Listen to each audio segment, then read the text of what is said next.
She was 7 months pregnant. She drove 40 minutes in her best dress.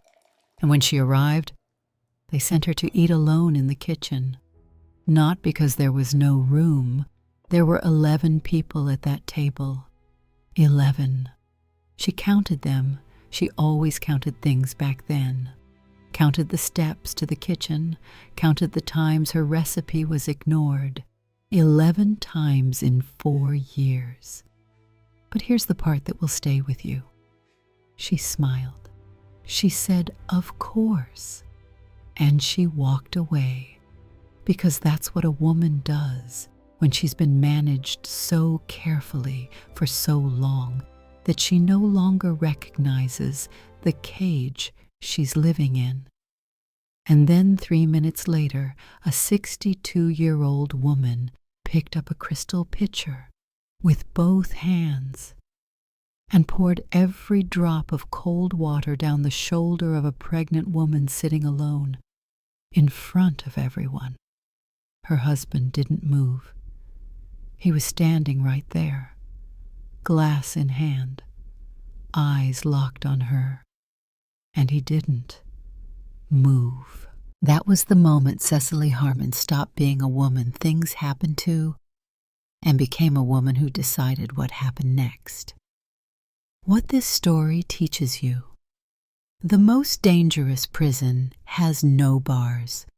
It's built from your own willingness to make yourself smaller for people who are never going to make room for you. And the moment you stop shrinking, everything changes. If you've ever smiled and said, "Of course," when you wanted to scream, this story is for you. Hit the like button so more women who need this hear it. Drop a comment and tell me, have you ever sat at the kitchen table? And subscribe, because every week we sit together and tell the truth. This story, honey, is for every woman who ever smiled and said, "Of course," when she wanted to scream.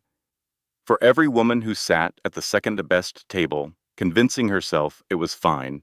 For every woman who gave all her love to the wrong person, only to realize it was costing her everything: her job, her confidence, her own voice.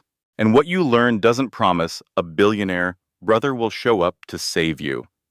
It promises something more real. It promises that you'll have your own moment of truth. It might be in a strange room at an odd time.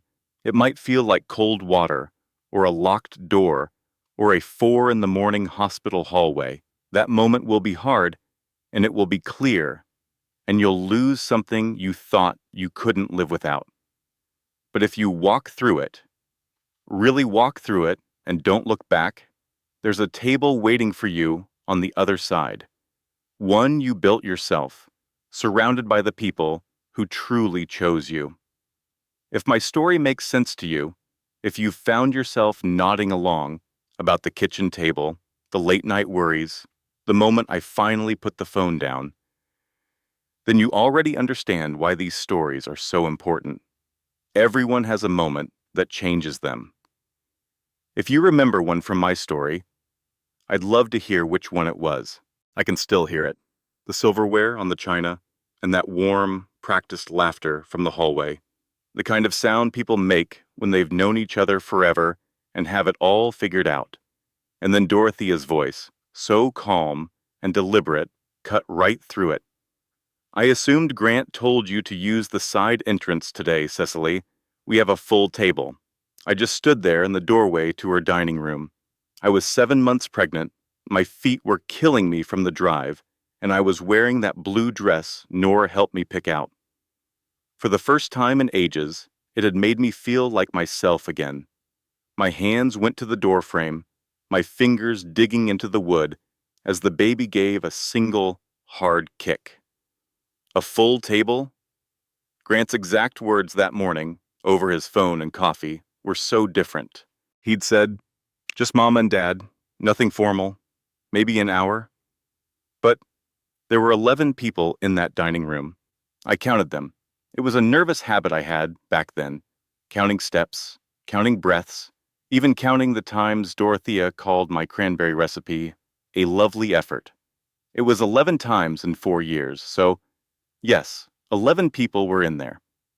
And at the far end of that long, polished table, in the chair I had sat in for 4 years, the one Dorothea always put me in because it was closest to the kitchen, sat a woman named Sloane Whitfield. She was in a cream cashmere sweater, her hair just perfect. She looked right at me, and her expression wasn't guilt or embarrassment. It was something that looked an awful lot like victory. My eyes went from her to my husband. Grant was by the sideboard, a glass of sparkling water in his hand, laughing with his cousin Warren. He glanced toward the doorway, and he saw me. His face changed, but it wasn't guilt. It was more like the look a man gets when he was hoping a problem would just go away and realizes it won't. He didn't move. He didn't lower his glass, or walk over, or even say my name. And I knew, of course he knew, I thought. I drove 40 minutes in my good dress, and he knew she would be in my chair. Douglas Harmon, Grant's father, stood up from his end of the table. He was a kind man, with sad, steady eyes. He once told me I was a good woman, and I'd held on to that for 2 years. "Cicely, sweetheart," Douglas began. "Come in. Let me find you a proper—" But Dorothea cut him off. "She's fine where she is, Douglas." Her voice was never openly mean. That was her trick. "Cicely, we've set up the kitchen table for overflow. You'll be much more comfortable there. Less noise," she'd said. "Better for the baby. Better for the baby." I turned her words over in my head the way I always did, looking for the kindest possible meaning. I always tried to find the generous interpretation first, but that day I couldn't find one. So I just smiled and said, "Of course." I walked to the kitchen, counting my steps. 1, 2, 3, 4. I didn't let the tears come until I was around the corner, one hand flat against the cold refrigerator. 3 deep breaths. The kitchen smelled of Dorothea's roast. It was always perfect. I could never make a roast like hers, a fact she had mentioned. So gently. 11 times in 4 years. I'd counted that too. I sat at the kitchen table. It was small, more of a work surface for mail and grocery lists. There was one place setting, one plate, one water glass, one set of silverware. Someone had set it for me before I even got there. They had expected me to be at this table, alone. This wasn't a mistake. It was a plan. My baby kicked again, a slow rolling motion this time, like it was asking me a question. I put both hands on my stomach. "I know," I whispered. "I know." I picked up my phone, stared at the blank screen, then closed it. There was nothing to do with a phone in that moment. I didn't have the words yet for what had just happened. I set it face down. Through the little pass-through window, I could hear the dining room, the clinking glasses, the warmth of people who belonged together, laughing around a table. I had sat at that table for 4 years. I'd always brought the right wine, complimented the flowers, laughed at the right jokes, and stayed quiet at the right times. I had always taken up exactly the space I was given, and never an inch more. My mind drifted to the promotion I'd been offered the year before Grant and I moved. Assistant principal. I'd wanted that job since my 2nd year of teaching. I turned it down because his firm was moving, and I thought, we're a team. This is what couples do. I thought about that choice now, sitting alone at that kitchen table, smelling that perfect roast. The pass-through window was open just a crack, and through it came Dorothea's voice, bright and warm, the voice she saved for people she approved of. "Sloane, I want you to know, whatever happens, you will always have a place at this table, whatever happens." I put my water glass down very carefully. My hand was shaking. Whatever happens, I just stared at that single plate, that single glass. You know, it took me years to understand what that one set of silverware really meant. I used to think she put me at the kitchen table to give me some peace and quiet. But no, I see now Dorothea had the whole day planned out, and her plans didn't involve me sitting with the family. Your sister was so still inside me then. I remember pressing my hand against my stomach, just waiting. When the kitchen door opened, with that little catch and release sound I knew so well, I didn't even have to look. It was Grant. The air always changed when he walked into a room. His voice was so careful, that tone he used for managing a problem, not talking to a person. He said, "Can we not do this today?" As if I'd started something, when all I'd done was sit there. He was holding a glass of sparkling water. "I didn't know she'd be here," he said, and I knew he was lying. I could always tell with the little things. He was so good at managing the big lies, but the small ones gave him away. His voice would go up at the end, like he was asking a question he wanted me to answer for him. And his eyes, they'd land right on my forehead, never meeting mine. He was looking at my forehead right then. I asked him, so quietly, "How long has Sloane been coming to your mother's house?" I watched his jaw work, saw him shift his weight. "It's not, it's for work. Mom invited the whole team." "The whole team?" I said it back to him. "How many people from your team are at that table?" Silence. Then I answered for him. "One. Just her. How long, Grant?" He was quiet for a beat too long. "Since August," he finally said. I didn't even flinch. I just did the math. Couldn't stop myself. August. It was March. 7 months. For 7 whole months, Sloane Whitfield had been a guest in this house. The same 7 months I'd been carrying his child. I'd been here 14 times in that stretch. Twice, I'd been sent to the kitchen table. Overflow seating, Dorothea had called it both times. How convenient, I'd thought, and then just let it go. I see now I was letting go of all the wrong things. "Does your mother know?" I asked him. "About you and Sloane?" Grant went completely still. "There's nothing to know." That wasn't my question. The silence that came next was thick. You could feel it. And I sat there and read it, just like I used to read a classroom full of kids. I'd been a teacher for 6 years, sweetie, and I knew what a silence that heavy meant. Of course, Dorothea knew. She'd known all along. That kitchen table wasn't overflow. It was a holding cell, a place to stick the inconvenient wife while the woman she preferred sat with the family. I could almost hear Dorothea telling her, "You will always have a place here." I said it softly, more to myself than to him. "I'm not crazy. I know what I saw." Grant actually flinched.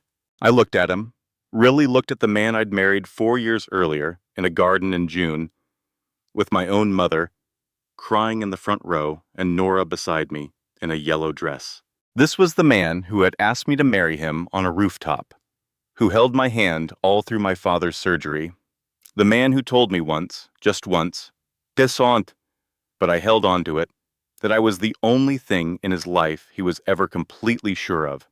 I couldn't help but wonder when he'd stopped being so certain, or if I'd ever really known him at all. "Why didn't you tell me she would be here?" I asked. He stumbled over his words. "I thought it would be fine." "You thought it would be fine." I repeated it, not with anger, just trying to understand. "You thought I'd walk into your mother's house, find Sloane sitting in my seat, and that it would just be fine." His eyes went straight to my forehead. My mind flashed back to December. I'd found a text on his phone, you know. It was an accident. I just grabbed the wrong one in the dark. It was short, a restaurant, a time, and a little kiss emoji. I put the phone down and just laid there in the dark for what felt like hours. The next morning, I asked him. He told me it was a work dinner. He said it was a client thing Sloane had set up. He said it the way he said true things, without that questioning lilt or his eyes darting away. I believed him, because I had to. I see that now. The alternative, sitting right there in that kitchen, 7 months pregnant, with that truth, was something I just wasn't ready for back in December. I wasn't sure I was ready for it now, but I didn't have a choice anymore. Did your mother invite her today because I was coming? I asked. Grant's silence was all the answer I needed. My phone buzzed. It was Nora. You went quiet, her text said. And that's never good. Need me to come over? Because I will. For a second, I almost smiled. I was typing back, I am fine, when a sound came through from the dining room. It wasn't a crash or a scream. It was a splash, a very deliberate splash. And then Douglas Harmon's voice, sharp and hurt in a way I'd never heard. Dorothea, that is enough. And then another silence, a completely different kind. It was a stunned, electric silence. I was already on my feet, moving to the door. It all happened because I went back. I'd heard Douglas say my name, and I heard that awful quiet that followed. The sound of 11 people holding their breath. Something inside of me, the part that had been so polite and grateful for 4 long years, just decided. I was done sitting in the kitchen. I pushed the door open and walked right back in there. Sloane had been in the middle of a sentence, I think. She was talking about the nursery, about the pale green color we'd picked for the walls, about the crib we ordered. Details she never should have known. Details that could have only come from Grant. The whole room went silent the second I appeared. Dorothea was already standing. I've tried to remember, all these years, what I was looking at in that split second before it all went wrong. I think it was Grant's face. I think I was waiting to see if he would finally move. If he would finally cross that room and stand between his mother and his wife, the way I had needed him to 100 times before. But I never got to find out, because Dorothea reached across the table and picked up the crystal water pitcher. She held it with both hands. So steady. She poured it. It wasn't an accident, not a slip of the hand. She poured it with the same calm intention she did everything else. A long, slow arc of ice-cold water hit my shoulder and streamed all the way down my dress, soaking me from shoulder to hip. The silence in the room then was different, a deep, bone-rattling shock. The water was so cold. I just stood there, completely still. I felt it spreading across my skin, my dress clinging to me, heavy and wet. And then I felt the baby move, a sharp, startled kick, the kind she always made when a sudden noise happened. I stood there feeling all of it, and didn't say a single word. Dorothea set the empty pitcher down on the table. It made a small, precise click. I think it's time for you to go, Cicely, she said. Her voice was calm, almost regretful, like she was talking about the weather. You've been making a scene since you arrived. Making a scene. I had been sitting alone in the kitchen. Grant hadn't moved an inch. He was frozen in the exact same spot, glass in his hand, his eyes locked on me, with an expression I finally understood. It was the look of a man watching the consequences of his actions walk right up to him and realizing he had no idea how to handle them. Douglas was on his feet, his face a strange gray color. He looked like he'd seen something he could never unsee. And Sloane? She was very still. She wasn't looking at Dorothea. She was looking at me. And her expression, I've thought about this so many times, wasn't victorious. It wasn't smug. From across that table of silent, shocked faces, it looked an awful lot like shame. You know, honey, I remember just looking around that dining room, and this laugh just came out of me. It wasn't hysterical or anything. It was a laugh of understanding, the kind you have when you finally figure something out that's been right in front of you the whole time. So I just turned and left. I walked through the kitchen, grabbed my purse from a chair my mother, Caroline, had taught me when I was 17 to always know where my purse is, that a woman should always be able to leave. I went into the downstairs bathroom and locked the door. I sat on the tub's edge, soaking wet, and 7 months pregnant with you, on a Sunday afternoon. The room smelled of some fancy sandalwood soap. The tile was so cold, but I put a hand on my belly and you moved, a slow, rolling kick, like you were telling me, "I'm here, I'm fine." And I said it out loud, just to you. "We're okay." "We're okay," I said it again. I just sat there, breathing for what felt like an eternity, but was probably only 4 minutes by the little clock on the wall. I gave myself those 4 minutes. Then I saw my phone. 3 missed calls from Nora. When I called her back, her voice was already tight with worry.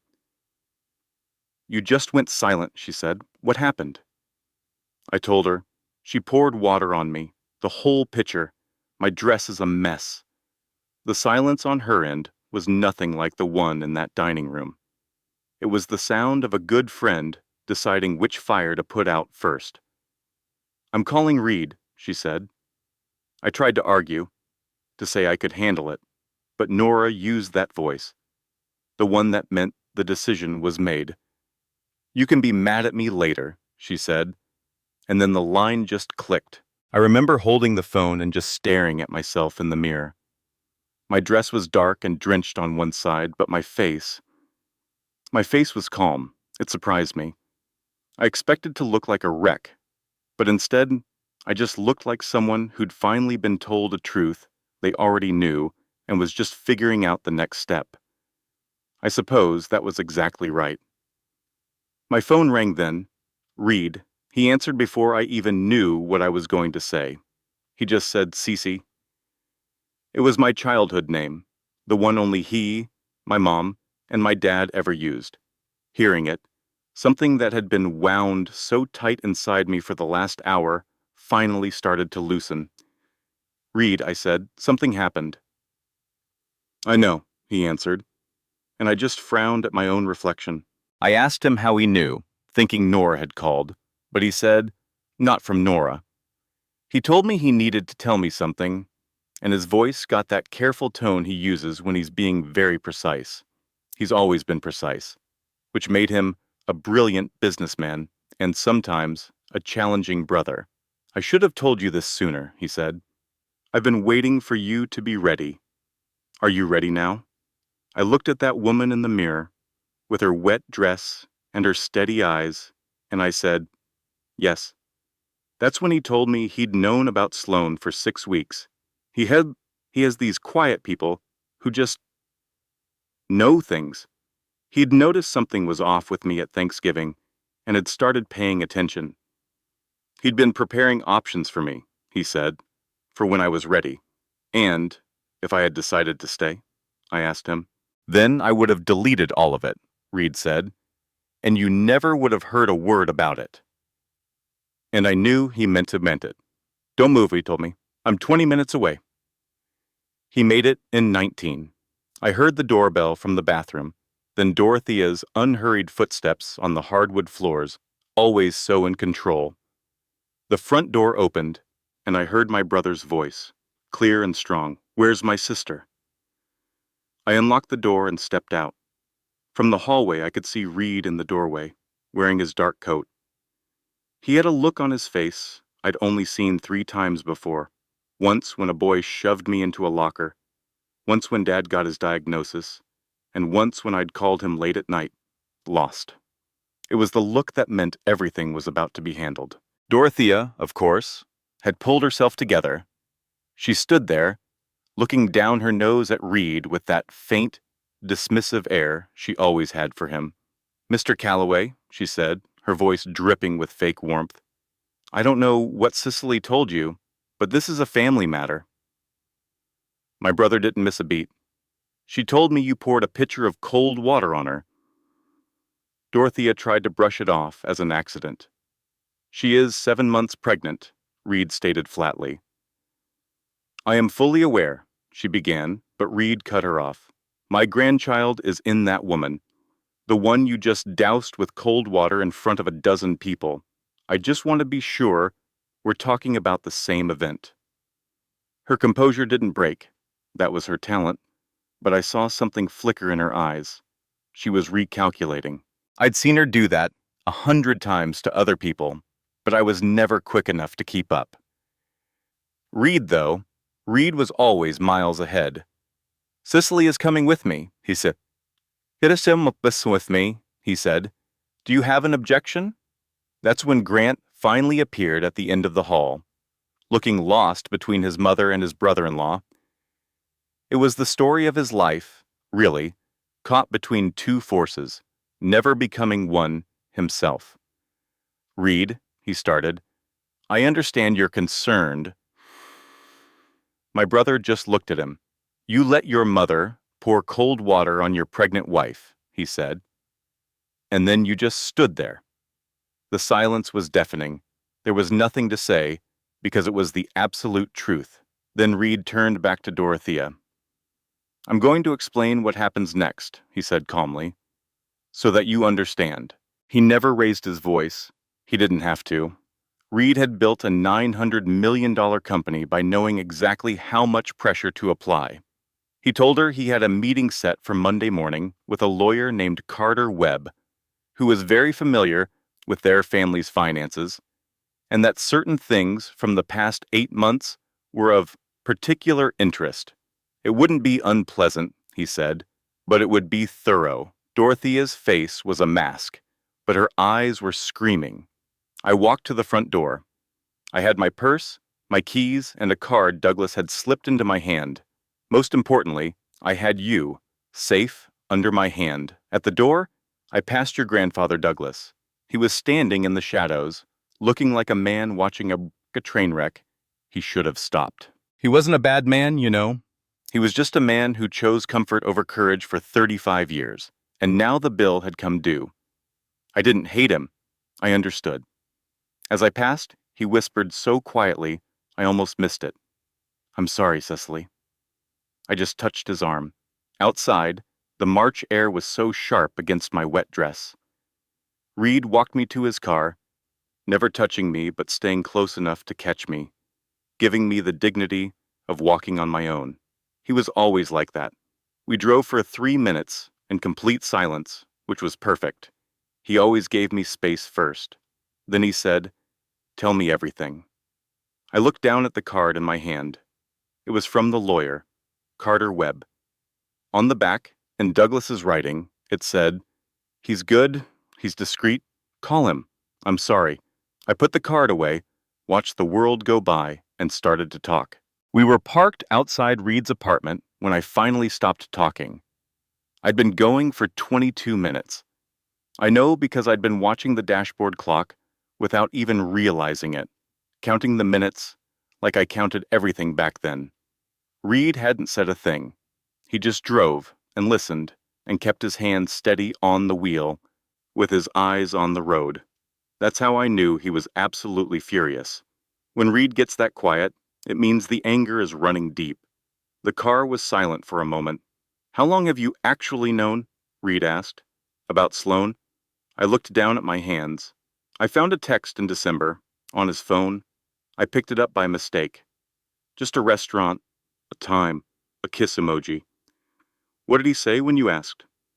"That it was a work dinner," I told him. "Something Sloane organized for a client." I took a breath. He said it the right way, like it was the truth. "And you believed him." I believed him because I needed to. I turned that phrase over in my head. It sounded so weak when I said it out loud, but even then, I knew it wasn't. It was never about weakness, you see. It was about survival. I was 12 weeks along with you, and I'd just given up my apartment to move into his house. With no job of my own, I needed the life he promised to be real. "Your Uncle Reed," he just nodded. He never said a word to make me feel worse. Bless his heart. I remember these little flashes hitting me, not the big dramatic fights, but the small hurts, like our first Christmas with the Harmons, when I proudly brought your great-grandmother Caroline's cranberry recipe. Dorothea just set it aside, didn't even try it, and said, "We have a system." I laughed, trying to brush it off. I even told your father in the car I think she liked it, just trying to convince myself. And when we found out about you, the test on the counter, the look on his face, that tiny pause that felt like an eternity, then just, not, let's call your mother, but I'll call Mom. His mother, his news. That night, I couldn't sleep. I remember opening my phone in the dark, searching for Sloane's name online, just scrolling, looking for proof of something I both desperately wanted and didn't want to find. Then I'd feel so ashamed that I'd clear my history, as if I had to hide my own gut feelings from myself. I told Reed all about it. He listened with that blank look of his, which, looking back, meant he was angrier than if he'd been yelling. "You've been holding all this in by yourself," he said. My excuse was that I just needed to get through the pregnancy, get my feet on solid ground before I could face it. I remember pressing my hand to the cool window pane as the day turned gray outside. I deserved better than that, I whispered. It wasn't some big revelation, just a simple truth I'd known for a long time, but didn't know how to handle. All Reed said was, "Yes." That one word was all I needed. We went up to his apartment. It was so perfectly him, expensive, but not flashy, with plenty of open space. It was the kind of comfortable that comes from someone really thinking about what comfort feels like. He made me tea without asking, chamomile with honey. He'd kept it on hand ever since I was 22 and camped out on his couch during another crisis. I sat there, holding the warm mug, and you gave a long, slow roll across my belly. I put my hand right where you were. "She's a busy one," I told Reed. He was in the chair across from me, and when he looked at my hand on my stomach, his face changed. It was this fierce, protective look that almost broke him, but he tucked it away. "Takes after her mother," he said. We were quiet for a bit, with the city sounds 14 floors below. Then my phone lit up on the cushion. It was your father. I saw his name, Reed saw it, and I just turned the phone face down without even reading his message. "He's asking you to come back," Reed said, so calmly. "No, he's asking me to make this easier for him," I replied, staring into my tea. It dawned on me then. He has always asked me to make things easier, and I have always done it. I got very good at it. I put the mug down. I'm done being good at it. Reed just watched me for a moment. "What do you want to do?" he asked. And you know, for 4 years, I hadn't known what I truly wanted. I'd been so busy managing everyone else's feelings that I'd forgotten how to listen to my own. But I didn't rush to answer. I just sat with his question. And slowly, in the quiet of my brother's apartment, with my tea getting cold and you moving inside me, the answers started to come to me. Later that night, around 2:47 in the morning, I was wide awake in Reed's guest room. The city was a low hum below. The sheets were wonderful, of course, but even the perfect pillow couldn't help me then. I was awake, had been since 1 o'clock. I know because I was watching the numbers on my phone change, the way I always did when my thoughts got too loud. I opened the Notes app. I've always been a list maker, just like my mother, Caroline, and her mother before her. It's how we made sense of things. You write down the facts, look at them all in a row, and you figure out what you can change and what you just have to bear. I typed, "Things I know." 1. Grant has been with Sloane since August. 2. Dorothea knew for months and planned around it. 3. I suspected, but chose not to see. 4. Douglas knew something was wrong. He gave me that lawyer's card. 5. My daughter will be here in about 9 weeks. 6. I have no job. I quit teaching for his career and haven't worked in 14 months. 7. The house is in both our names. 8. I put $40,000 of my savings into that renovation. 9. I love him. Or I think I do. Maybe I just love the idea of him I'd built up in my head. 10, I wasn't sure what was worse, loving a real person who let me down, or a fantasy that was never really there. I stared at that list, and my first thought was, I was so stupid. But I stopped myself. It wasn't that I was stupid, it was that I was managed. It's different. Stupid means you ignored information you had. But I didn't have all the information. I was fed a carefully edited story by a man who was an expert at it, and a mother-in-law who'd been controlling things for 62 years. I wasn't stupid. I was trusting. I was willing to believe the best because I loved him, and love made me want to give him the benefit of the doubt. I closed the app and just lay there, letting myself finally feel the anger. And it wasn't that hot, messy anger from the dining room. This was a different kind, a cold, clear anger that arrives when you finally stop making excuses for someone. He knew Sloane would be there. He let me drive 40 minutes in my nice dress. He just stood there. I kept picturing him with his sparkling water planted on the floor, just watching the mess he'd made unfold. For 4 years, I knew he hated conflict, and I always tried to smooth things over for him, to manage his mother and his feelings because he couldn't. Well, I was done.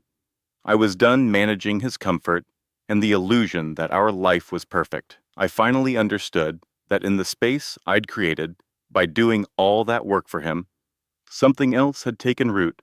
I had made myself smaller and smaller to make room for him. And in the space I left behind, Sloane had moved in. That was the thought that finally broke me. It wasn't just anger at him, but at myself, at the patient, accommodating woman who counted all the times her family recipe was ignored and never once said, "This isn't okay." Well, I wasn't going to just sit there anymore. Then, at 4 in the morning, a different kind of fear hit me. I realized I hadn't felt you move in hours. Now I knew it was probably normal. I'd read all the books, had 3 different apps on my phone. I knew babies have sleep cycles, but still, I lay perfectly still and just waited. A minute passed, then 2. Nothing. I pressed my hand flat against my stomach. "Hey," I whispered. "Hey, sweetheart, I really need you to move for me." Another 2 minutes crawled by. You know, it's funny how your body sometimes knows what to do long before your mind does. I was on my feet and in the hallway, my hand ready to knock on Reed's door before I'd even really decided to wake him. I had told myself I could handle it, but my knuckles tapped on the wood anyway. It's like some choices just make themselves. Reed answered in about 15 seconds. He was already mostly awake, so I didn't even have to knock loudly. I remember just saying, "I haven't felt her move." I told him I knew it was probably nothing, that I knew all the statistics, but that I had to go to the hospital. All Reed said was, "Get your shoes." He had his own coat on in 60 seconds. The hospital was so quiet at 4:45 in the morning, with those fluorescent lights, that made everything feel a little flat and strange. On a TV in the waiting room, a cooking show was playing silently. The nurse who greeted me had this practiced, warm smile, the kind you see on someone who has done that exact thing 1,000 times.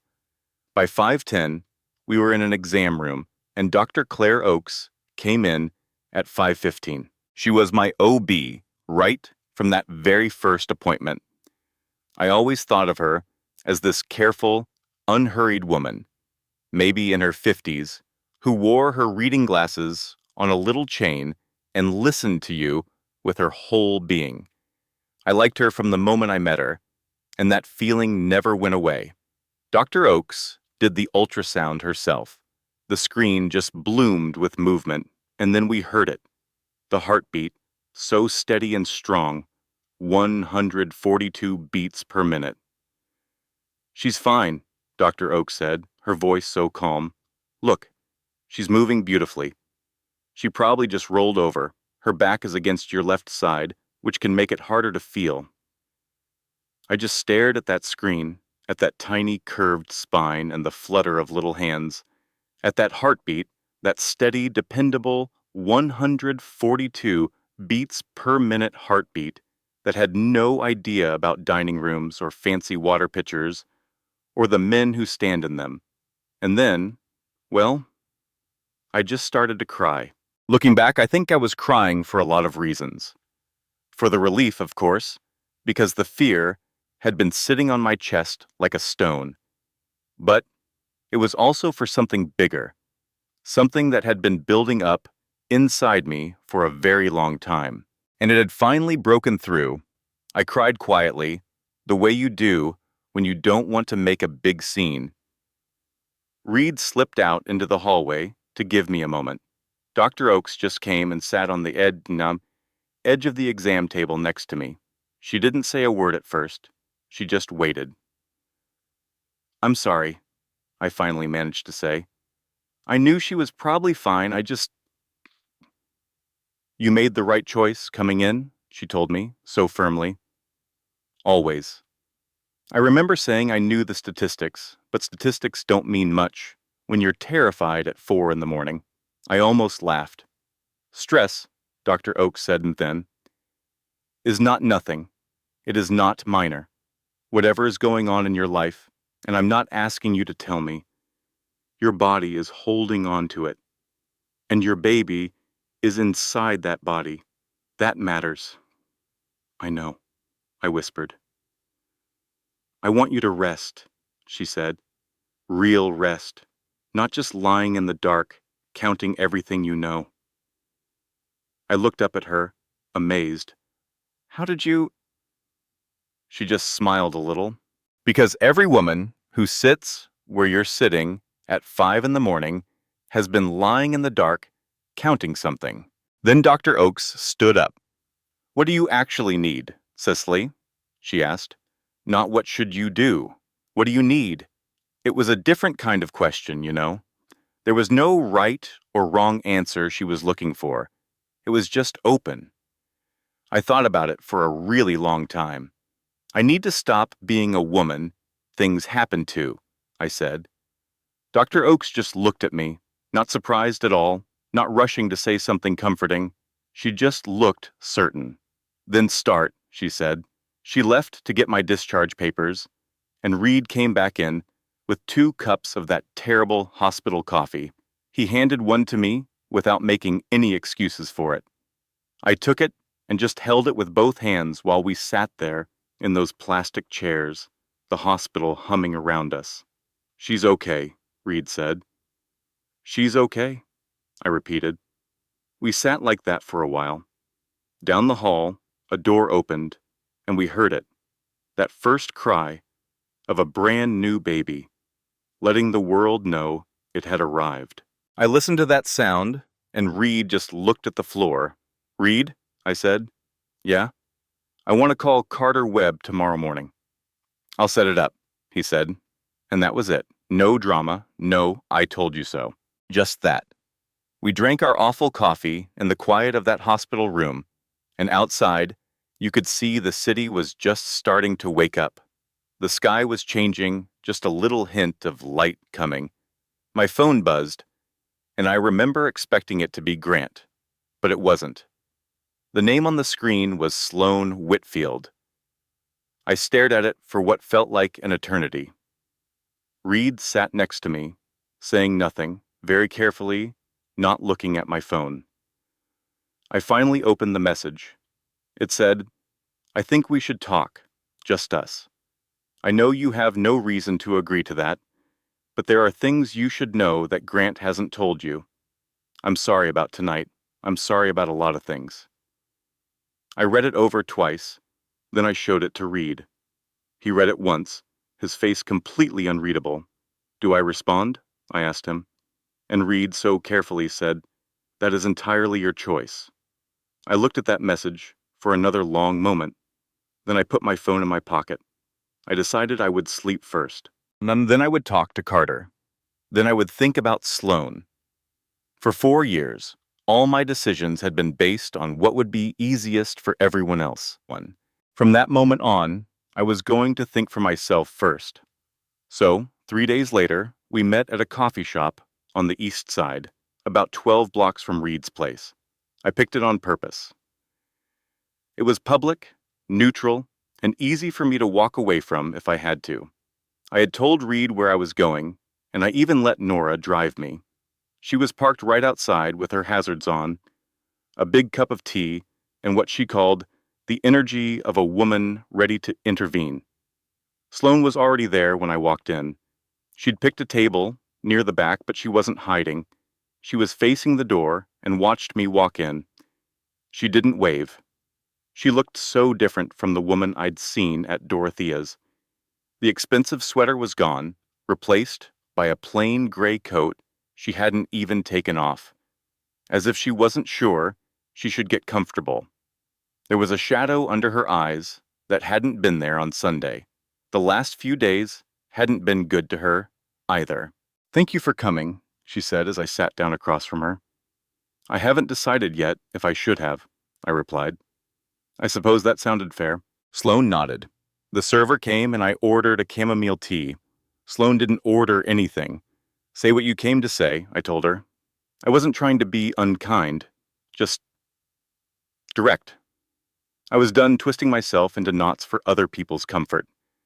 She looked down at the table for a second, then met my eyes.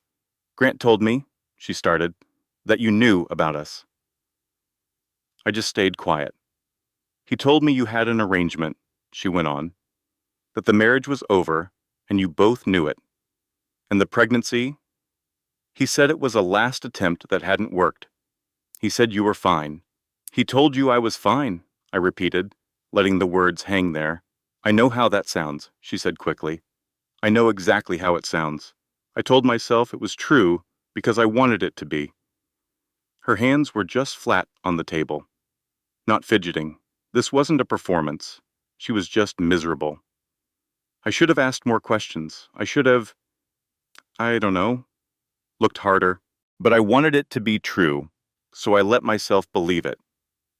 "Yes," I said, and I surprised myself a little. "I know what that is." Sloane looked at me, confused. "I've been doing the same thing for 4 years. She was quiet for a moment. "So when you walked into that dining room," she began, then stopped. "I want you to know, I didn't know she was going to do that. I swear to you, I did not know." "What did you think she was going to do?" I asked. "I thought she was going to make you feel unwelcome until you got tired and left. That was what I thought was happening. I never thought she would." She trailed off again. "It doesn't excuse what I've been a part of. I know that."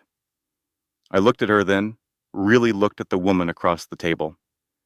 She was 27 years old, not some cartoon villain, not a woman who set out to wreck a marriage just for fun. She was just a woman who had believed a story told by someone who was very, very good at telling them. And now she was sitting in the middle of the mess it had made. I knew I wasn't going to forgive her, not that day. I wasn't sure I ever would, not in the way people usually mean. But I could see her, really see her as a person, without all the anger and jealousy clouding things up. "You said you had things to tell me," I said. "Tell me." Sloane took out her phone. She had screenshots, texts, emails, the kind of things you save when a little part of you knows you might need proof someday. There was a conversation from October where Grant had told her, in black and white, that I knew all about the situation. A message from November where he called the pregnancy complicated and basically unimportant. And then a whole series of messages from January, laying out his vision for the future. A future that very much included Sloane, and a future that apparently didn't require my input at all. She handed the phone to me. I read through all of it so carefully, the way I used to grade my students' essays, looking for what was actually on the page, not what I expected to see. It became so clear. He had lied to both of us. He told Sloane I was fine, that I knew, that everything was handled. He told me there was nothing to know. He had kept both stories going at the same time, telling each of us exactly what we needed to hear to stay put.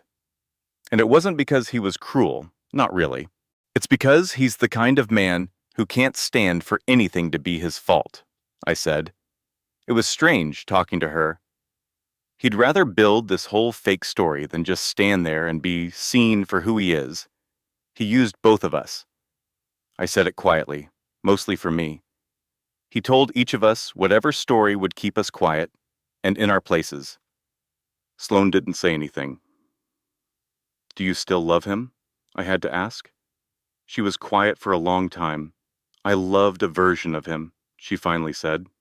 I don't think that person really exists. And I thought, somewhere along the way, I became invisible, even to myself.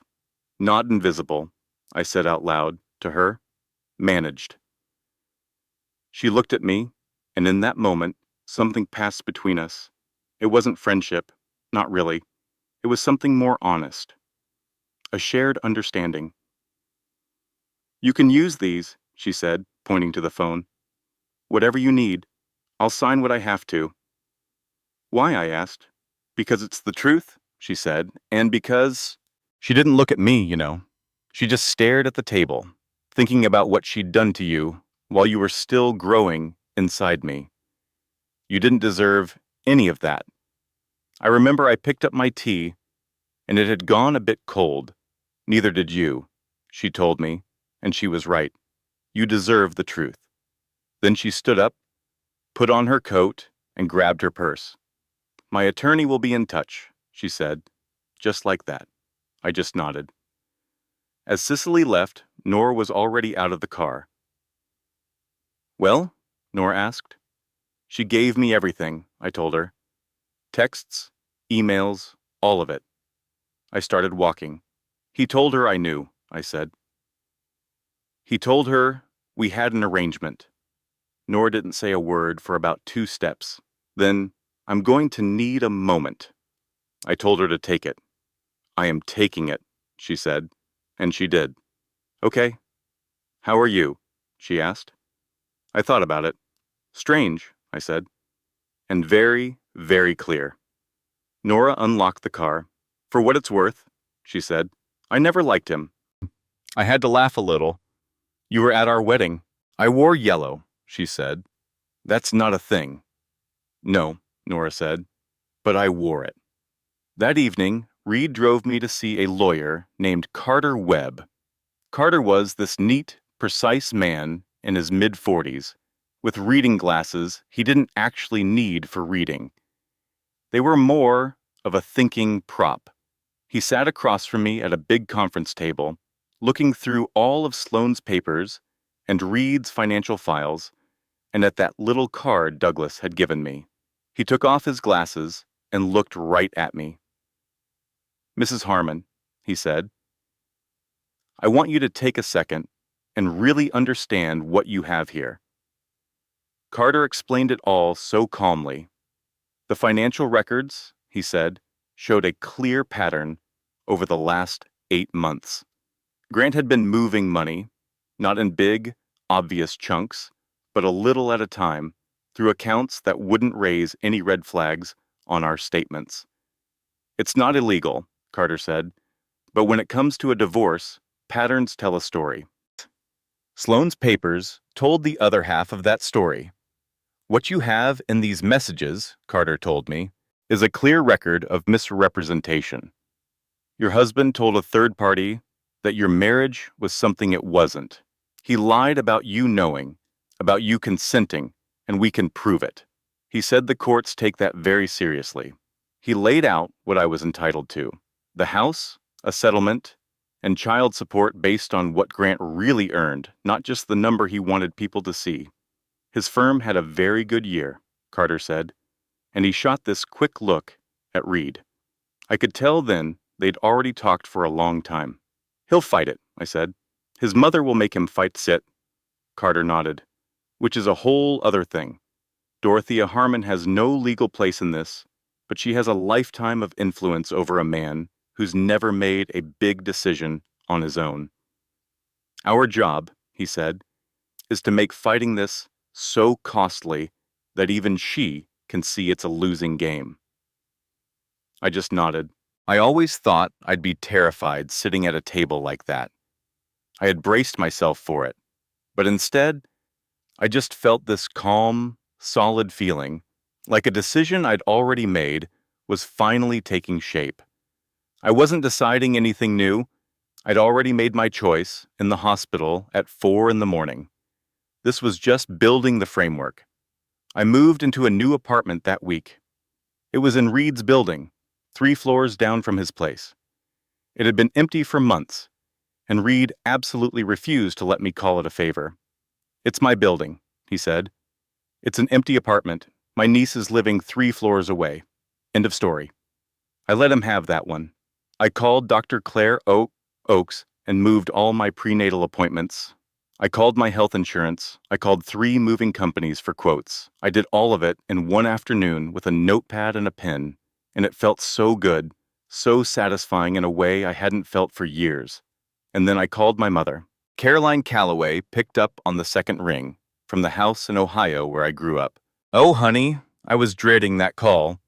Your grandmother had genuinely liked Grant. Not in that polite way mothers-in-law sometimes do, but for real. I remember at the wedding she told me, "He's steady, Cecily. Steady is underrated." And she meant every word. But Caroline, at 58, had been through enough to know how to take bad news without making it about her. She'd raised 2 kids with a full-time job and buried her husband. She never once played the victim. She just listened as I told her everything. When I was done, it was quiet for a moment. "I'm coming," she said. I tried to protest. "Mom, you don't have to." "I'll be there Thursday. Already looked at flights." Don't argue with a woman holding a ticket. Grant showed up at the building that Wednesday. Reed, of all people. I let him in, which I didn't expect. I met him down in the lobby, in these 2 chairs by the front window where anyone could see us, and I could leave at any time. Grant looked like a man who hadn't slept in days. He had that look, you know? The kind of person who hoped that staying awake would feel like paying a price, only to find out it just feels like being tired. "Can we talk?" he asked. "We are talking," I told him. He sat down and said, "I love you." I looked at him. "I know you do," I said, and I meant it. "I believe you." He looked relieved for a second, and I understood why, even though I hadn't said it for his sake.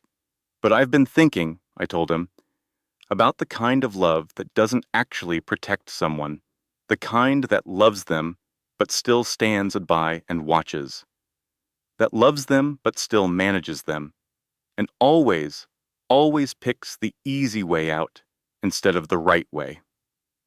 I looked down at my hands. I know that kind of love is real. It's just not the kind I can build a life on.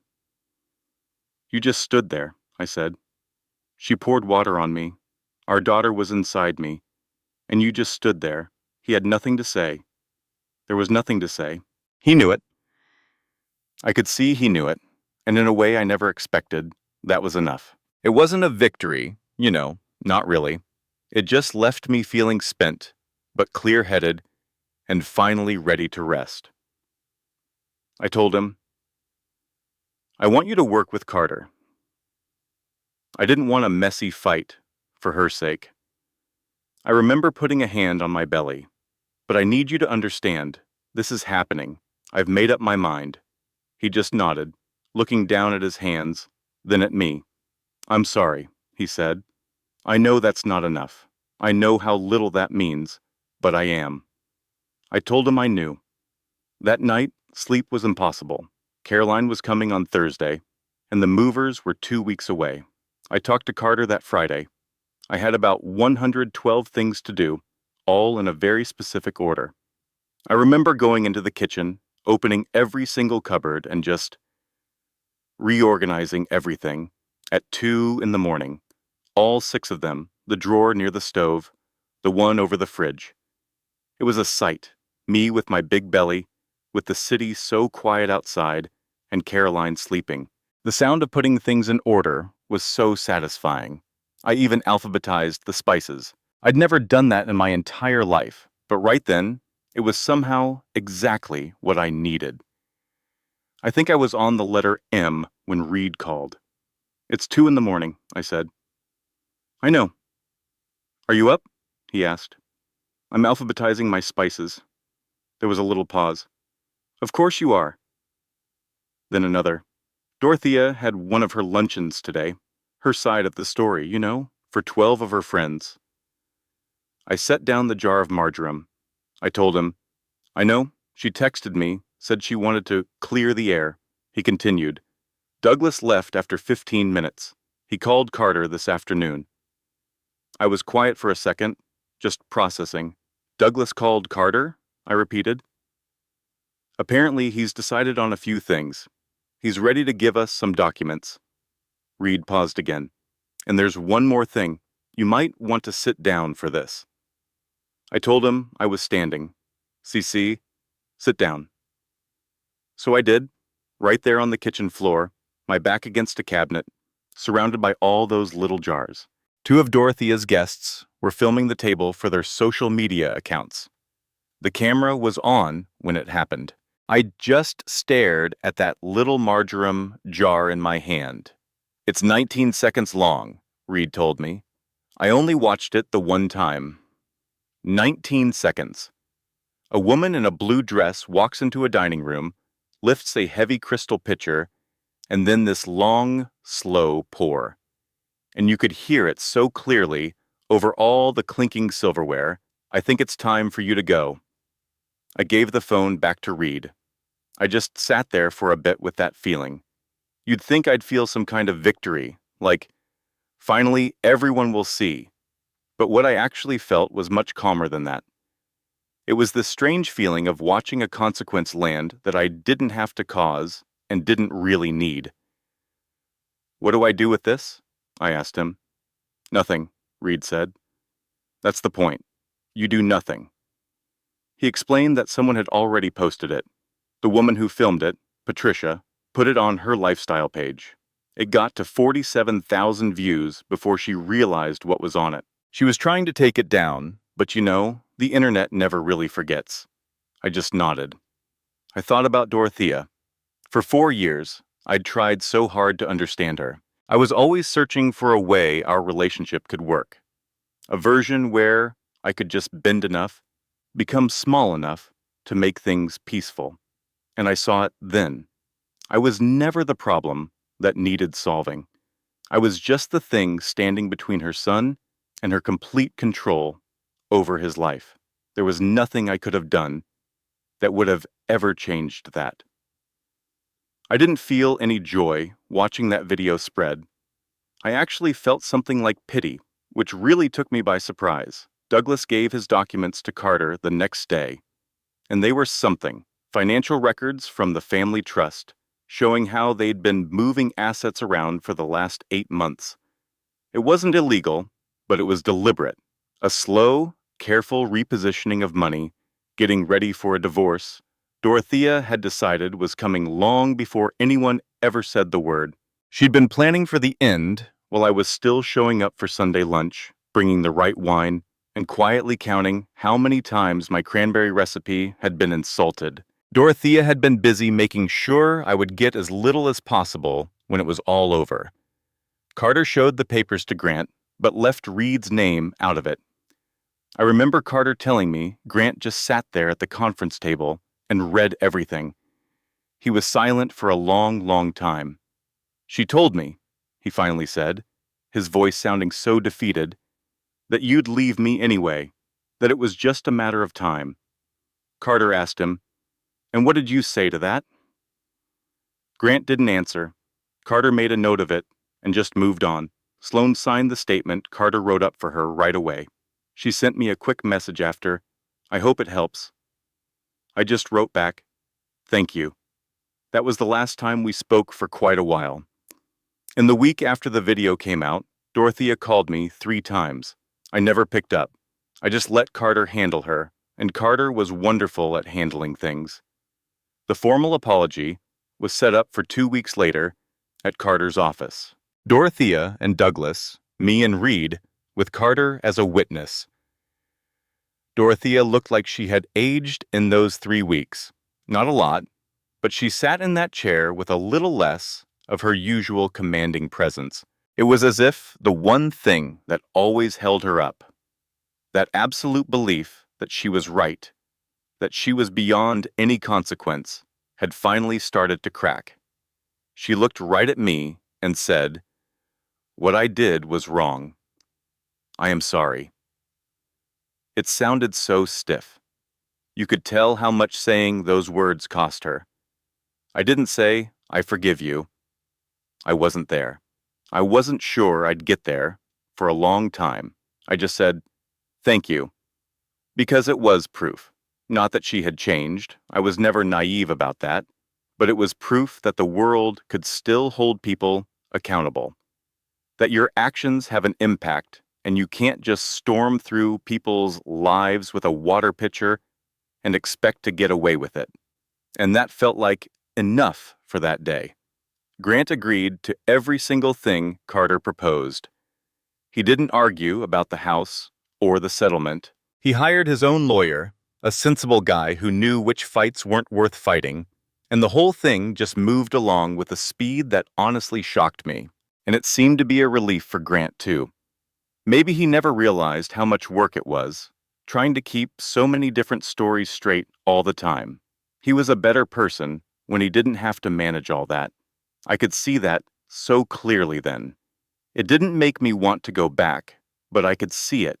And then you came, on a Tuesday, March 31st, 6 weeks after the water incident, 3 weeks after the video went viral, 2 weeks after that meeting at 7:42 in the morning. Reed was in the waiting room. He'd been there since 4 a.m. and never complained once. Nora was there too, with a big bag of what she called waiting room essentials, which seemed to be 2 kinds of chips, a book she never opened, and a playlist she'd spent 3 days making.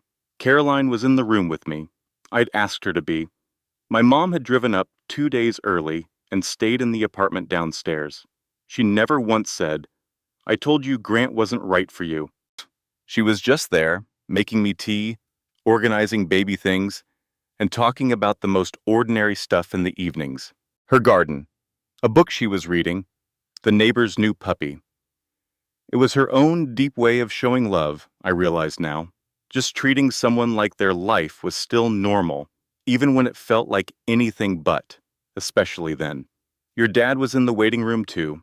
He came as soon as Nora sent him word. He just stood there in the doorway, his hands down by his sides, looking at his daughter for the very first time. And something in his face just broke. It wasn't guilt or sadness. It was just this raw, human, overwhelmed look that had nothing to do with us. It was just, this person is here now. This person is real. This is my daughter. "What's her name?" he asked. "Clara," I told him. "Clara Caroline Harmon." He nodded, his jaw tight, and he pressed his lips together. "That's a good name," he said. I watched him just look at you, and I thought, he is going to love her. No matter how he failed as a husband, he is going to love this child. I knew I could build a life for us on that one belief. It wouldn't be simple. It would take more from me than almost anything ever had. But I could finally see the shape of it. A path that could work, built around your happiness, with enough space between your dad and me to keep it safe. I could handle that.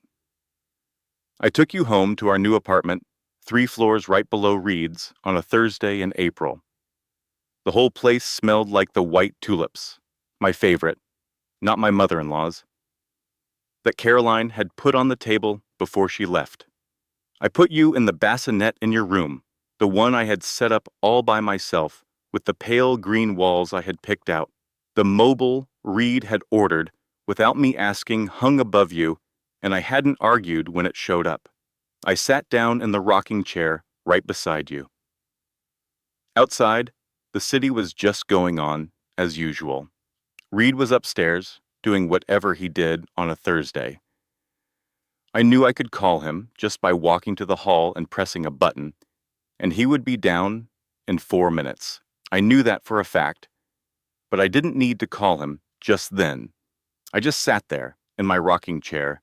The afternoon sun was coming through the window, hitting that one spot on the floor. I looked at your little face, Clara Caroline Harmon, just 3 days old. Your eyes were still figuring out what to make of the light and the dark and this whole business of being alive. Your tiny hands would open and close so seriously. 3 weeks later, on a Sunday, we had people over. Reed came up from downstairs with what looked like all the takeout in the city. Nora walked in and sat right on the floor. "I can't be around nice furniture and babies," she said. "Too much anxiety." And she scooped you up like she'd been practicing for weeks. Your grandmother Caroline was back for the weekend, sitting in the comfy chair by the window that got the best light, because she'd driven 4 hours just to be there. And Douglas was there. That surprised me at first, but then it just felt right. Douglas Harmon was the first one in that family to offer me something real. He gave me Carter's card. He gave me the proof I needed. He walked out of his own wife's luncheon after just 15 minutes. He was doing that hard, late work of a man who'd picked comfort over courage for 35 years and was finally choosing differently. I wasn't going to punish him for that. I couldn't pretend it was easy, or that it came soon enough, but I couldn't close the door on him either. He was trying. He sat there in the corner, with you in his arms, and the look on his face as he stared at his granddaughter was so simple. No games, no agenda, just an old man looking at a new little person and being completely moved. You blinked up at him and opened your tiny hand. He put his finger in your palm, and you held on tight. Reed came out of the kitchen. "Do you want the good takeout or the great takeout?" he announced. I ordered both, and I'm not sorry. I needed someone to actually answer him. "Great takeout," Nora said instantly. "Is that even a real question?" "Why is it a real question?" "Because I believe in options," Reed declared. Nora turned to your grandmother. "Caroline, back me up." Caroline, in her chair, just looked confused. "What is great takeout? What's the difference? Are we talking about restaurant ratings? A type of food?" "It's a quality thing," Nora explained. "The great one is just the good one, but better." "Well, obviously the great one then," Caroline said. This was never complicated, and I just laughed. It came from somewhere deep inside me, a real laugh, without any effort. It wasn't the laugh of someone pretending to be happy. It was the laugh of someone who had finally arrived somewhere and was just surprised to find it felt like this. The warm light from the window, you in your grandfather's arms, my brother and my best friend arguing about food, my mom trying to keep up. I used to think, in those awful dark months, that this was what I was losing. That feeling of a room full of people who wanted to be there. I thought that was what I was giving up with the marriage. But I finally understood. You know, for the longest time, I hadn't felt like I truly belonged in a room. I was always on the edge of things, in kitchens or spare rooms, making sure everyone else was comfortable. But that evening, sitting at that table, was different. Every person there had made a choice to be with me. I wasn't managing anything or anyone. I was just there. Later that night, around 3 in the morning, you woke up wanting to be fed. I remember lifting you in the darkness and settling into that old rocking chair. The whole apartment had that special kind of quiet you only get at that hour. It wasn't silence, really, but more like the whole world was holding its breath. Out of habit, I reached for my phone, that 3 a.m. reflex I'd had for years. Unlock, scroll, search for something, anything, then delete the search history and lock it again. But this time, I just held it for a second and put it back down.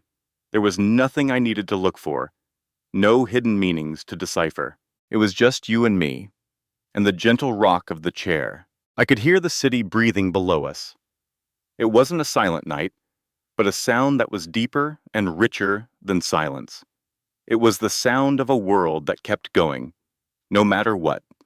I thought about the woman I was a year before that, standing in your grandmother Dorothea's kitchen, with my hand flat against the cold refrigerator, just counting my breaths and telling myself everything was fine. If I could talk to her now, I'd tell her, "You aren't staying because you're weak. You're staying because you love him and you believe in the promises people make on sunny afternoons in June." Those feelings aren't failures. They're what make us human. But I'd also tell her there will come a day when the price of staying is exactly the same as the price of leaving. You'll feel it when it happens. That's your moment. Go. I remember pressing my cheek against the top of your tiny head. You smelled so new, so warm. You were this little person who hadn't even been in the world a month ago, and now here you were. I always thought losing that marriage would break me, but instead, it showed me what I was made of. I wasn't the person I was before him. I wasn't the person I was when I was trying so hard to be what his family wanted. I was just the person who came next. And that's the part no one ever tells you about starting over. You think it means going back to who you were, but you can't. That person doesn't exist anymore, and that life is gone. And looking back, I realize you don't really want to go back. Starting over wasn't about returning. It was about arriving somewhere I'd never been before. Holding you in that rocking chair at 3 in the morning in an apartment that was all mine, I finally understood. The prison door had been unlocked the whole time. I just finally found the courage to walk through it. You finished eating and just melted into sleep on my chest, the way only a baby can. As if rest was a wonderful new place you'd just discovered and wanted to explore. I just held you. I didn't pick up my phone again. I just rocked, listening to the little creak of the chair, while 3 floors down, Reed was sleeping and tomorrow was waiting. There were so many things to do, calls with lawyers, mountains of paperwork, all the little boring tasks of building a life from scratch. But all of that was for tomorrow. In that moment, there was only the sound of your breathing, the rocking chair, and the city below us. I remember the special quality of the light at 3 in the morning, when the sky hasn't quite decided to be the dawn yet. Earlier that day, when Douglas was holding you, you had opened your eyes and just looked at everyone in the room. You took your time, taking in every single face, as if you were already deciding if we were good people. And you know what? Everyone who truly mattered was right there. Everyone who had chosen to stay. I closed my eyes and just rocked you. For the first time, and as long as I could remember, I wasn't afraid of what was coming. I was just there, in that moment. And that was enough. It was more than enough. It was like finally being able to breathe again. This content was carefully researched, developed, and manually edited by our team to deliver meaningful stories with valuable life lessons. Every narrative is crafted to entertain, inspire, and empower our audience. We believe that great stories can change lives, and we are committed to bringing you content that matters. Thank you for being part of our community.